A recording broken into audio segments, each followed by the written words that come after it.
महाराष्ट्राला आता सुरुवात करूया। बाळूमामा मंदिरात धर्मादाय सह आयुक्त निवेदिता पवार यांनी केलेला आणखी एक कारनामा आता पुढे आलेला आहे। बाळूमामा मंदिर ट्रस्टचा सीईओ नेमताना तो केवळ एका साध्या अर्जावर नेमला गेल्याचं उघड झालंय।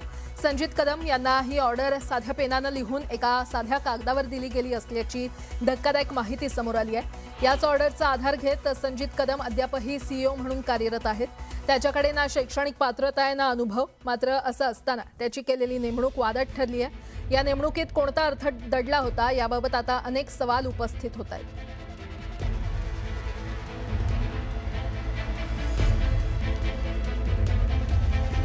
तर बाळूमामा मंदिरात गैरव्यवहाराचा आरोप झालेला आहे। शैक्षणिक पात्रता अनुभव नसूनही नेमणूक करण्यात आली आणि आता ही नेमणूक वादात सापडली आहे।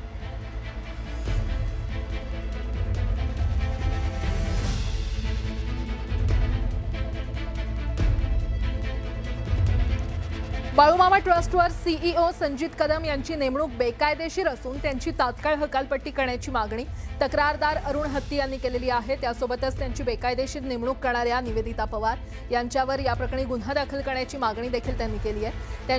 त्यांच्याशी बातचीत केलेली आहे आमचे प्रतिनिधी ज्ञानेश्वर साळोखे यांनी।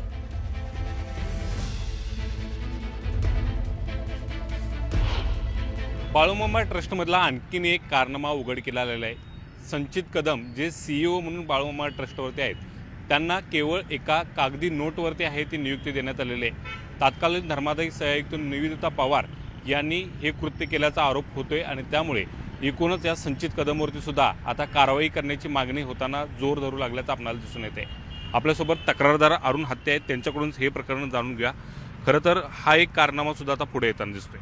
संजित कदमची जी अपॉइंटमेंट केलेली आहे निवेदिता पवार मॅडमनं, एका कागदाच्या अर्जावरती त्याच्या पाठीमागे एक पान स्वतःचं नोटिंग लिहून त्यांनी कंपल्सरी ह्या माणसाला ताबडतोब हजर करून घ्या अशी ऑर्डर काढणं हेच मुळात बेकायदेशीर आहे। त्यामुळे ह्या ऑर्डरच्या अगेन्स्ट निवेदिता पवार यांच्यावरती गुन्हा नोंद झाला पाहिजे।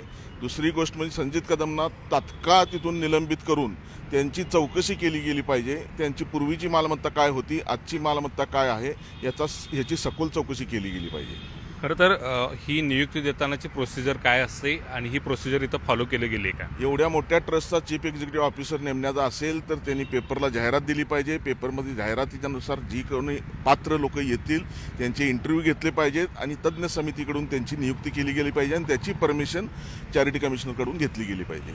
पण आता चॅरिटी कमिशनरच अशा पद्धतीचं कृत्य केलं, ह्याच्या पाठीमागे काय धोरण असू शकतं? हे बेकायदेशीरच आहे। हे त्यांनी कुणाच्या तरी सांगण्यावरून किंवा स्वतःच्या बुद्धीने केलं असेल, पण जे केलेलं आहे हे बेकायदेशीर आहे आणि ह्याच्याबद्दल त्यांना योग्य ती शिक्षा झालीच पाहिजे।